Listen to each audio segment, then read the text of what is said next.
melhor trabalhada essa questão. O que você acha? Eu acho difícil. Eu acho difícil porque, na verdade, essas teologias são teologias críticas, né? São Uhum. teologias críticas.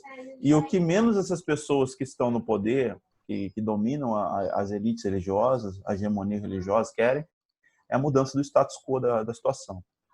Então, a partir do momento que você faz uma crítica, você tenta desestabilizar, de repente, alguma base. Você desconstrói aquilo que a pessoa ela se sustenta. Nós somos brasileiros e nós temos aqui um costume, de uma maneira geral, né? Uma tendência, digamos assim, ao misticismo, a questão dessa questão da exacerbação do espiritual. Né? Não sei se me faço entender. Sim. Luiz, você estava comentando sobre essa questão de reserva de poder. Como é que é mesmo? Então, como eu estava dizendo, né, essa questão de você ter medo da crítica, né? Então, por exemplo, a vida inteira eu fui professor de escola dominical. Desde quando eu entrei na igreja, assim, eu já sempre tive essa disposição para ensinar, sempre me colocaram para dar aula. Então, as minhas aulas sempre são aulas muito dialogais, assim, dialógicas, digamos, né? De diálogo, de dividir a palavra, trabalho em grupo, trabalho de crítica, de ponto e contraponto. Em alguns lugares eu enfrentei resistência, tanto dos antigos professores quanto da comunidade, e depois também até mesmo de pastores que eu trabalhei. Por quê? Porque o espaço da escola dominical, do ensino em algumas igrejas, é aquilo que aí já vou transicionar para um outro lado, que o Paulo Freire chama de educação bancária. O que é educação bancária? É uma pessoa que detém todo o poder, todo o saber, e as outras pessoas são só recipientes daquilo que ela vai jogando. E, na verdade, isso é a manutenção do poder, né?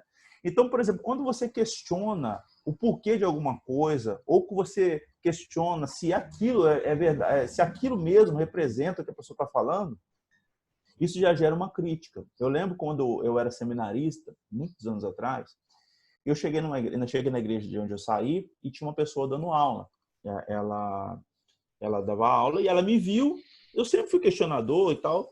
E ela fez uma oração falando: Senhor, todo o espírito do diabo que ficou fazendo pergunta na sala, na hora da escola dominical. E assim, e é isso, na verdade, assim, isso é muito que muitas lideranças ainda pensam nos dias de hoje, sobretudo das maiores igrejas evangélicas do país. Se você pegar as maiores igrejas evangélicas do país, o ensino é totalmente um ensino bancário. Eu desafio aqui alguém me mostrar uma igreja grande, grande que eu falo com mais de 500 membros, que o ensino não seja educação bancária. Né? Todo o modelo de crescimento de igreja no Brasil, todo o modelo, estou afirmando categoricamente, todo o modelo de crescimento de igreja no Brasil é pelo viés da educação bancária. Não há igreja no Brasil que cresça na base de um conhecimento crítico. Não existe. Eu estou falando Luiz, assim, no sentido de 500, eu estou falando de 500 membros acima, né? tá, Mas Luiz, você vai falar um ou outro, mas dá licença um pouquinho, é bem interessante. Você acha que um modelo de... A etimologia da palavra aluno é a sem luz, porque sim. ela surgiu na Idade Média, né? Eram aulas expositivas bancárias, né? Onde o aluno não poderia contribuir ou trabalhar o conhecimento. Você acha que seria possível construir uma igreja com um outro modelo de construção do conhecimento e que ela viesse a crescer? E a gente vai fazer várias perguntas, né? A gente vai fazer várias perguntas, assim, igreja em que molde?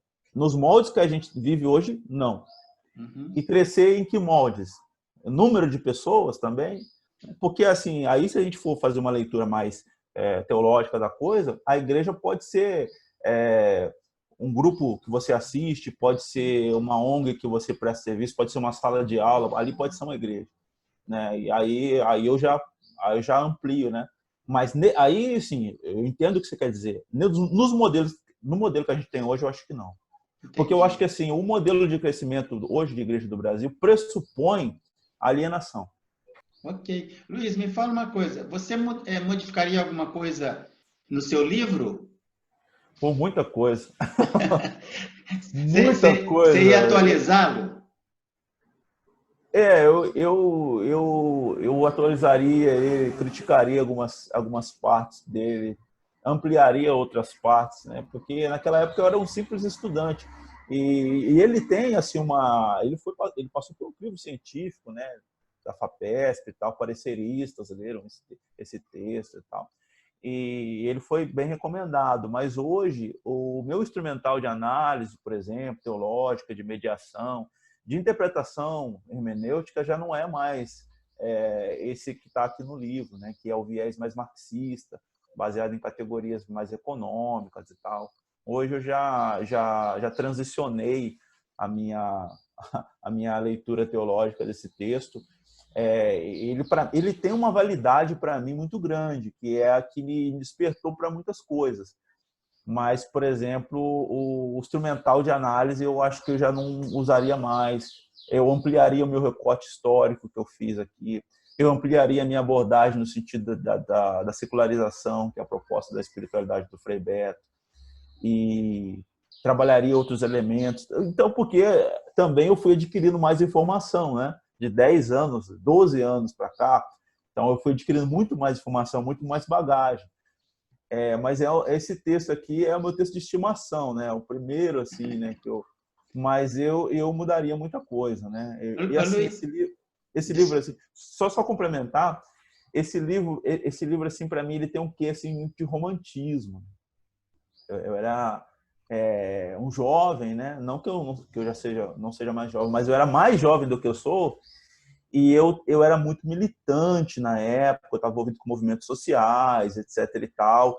E realmente, assim, eu estava imerso nas campanhas, todas as campanhas eu tive.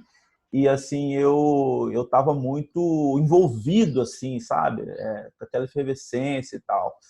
E, assim, enfim, até o ano de 2008 eu tinha lido todos os livros do Frei Beto e tal, era bem, assim, apaixonado, né?